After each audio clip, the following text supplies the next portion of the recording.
1857లో భారతదేశంలో జరిగిన సిపాయిల తిరుగుబాటుకి భయభ్రాంతులైన ఆంగ్లేయులు ఇకపై ఈస్ట్ ఇండియా కంపెనీ భారతదేశంలో ఆధిపత్యాన్ని కొనసాగించలేదని నిర్ణయించుకుని ఆంగ్లేయ ప్రభుత్వం తమ చేతుల్లోకి తీసుకుంది.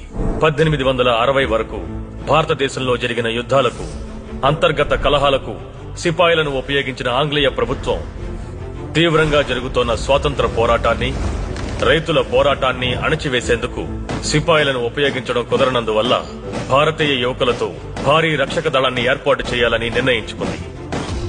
1861లో రక్షక దళంలో పనిచేయడానికి భారతదేశంలో ఉన్న శక్తివంతులైన యువకుల్ని తరిమి వెంటాడి వారికి యుద్ధ శిక్షణ, ఆయుధ శిక్షణ ఇచ్చింది ఆంగ్లేయ ప్రభుత్వం. భారతీయ యువకుల చేతికి తుపాకులు ఇచ్చినందువల్ల వారు దేశం గురించి, స్వాతంత్ర్యం గురించి ఆలోచించకూడదని ఆంగ్లేయ ప్రభుత్వం ఎన్నో కుతంత్రాలు చేసింది. గుమిగూడి ఉండడం, కుటుంబాలు కలిసి ఉండడం, చదువుకోవడం వీటన్నిటిని నిషేధించింది. భారతీయ యువకుల అధికారాన్ని కట్టడి చేసేందుకు గుంపులుగా చేసే పరేడ్ అనే కవాతు శిక్షణను ప్రారంభించింది. శిక్షణా కాలంలో నియమాలను ఉల్లంఘించిన వారిపై ఈడీ వంటి శిక్షలను అమలు చేసి చిత్రహింసలకు గురి చేసేవారు. వారు పెట్టే హింసలు భరించలేక కొందరు అక్కడి నుంచి పారిపోయారు, కొందరు ఆత్మహత్య కూడా చేసుకున్నారు. కానీ కఠినమైన శిక్షణ అందించడంలో ఆంగ్లేయ ప్రభుత్వం దృఢ నిశ్చయంతో ఉంది. పోలీసు శిక్షణలోకి వచ్చిన యువకులను ఉత్సాహపరిచేందుకు శిక్షణా కేంద్రంలో అధికారుల ఆధ్వర్యంలో పోటీలు నిర్వహించి గెలిచిన వారికి మద్యం ఇచ్చి మంచి భోజనం పెట్టి పదోన్నతి కల్పించేవారు. పోటీలో ఓడిపోయిన వారికి శిక్షణను పొడిగించేవారు.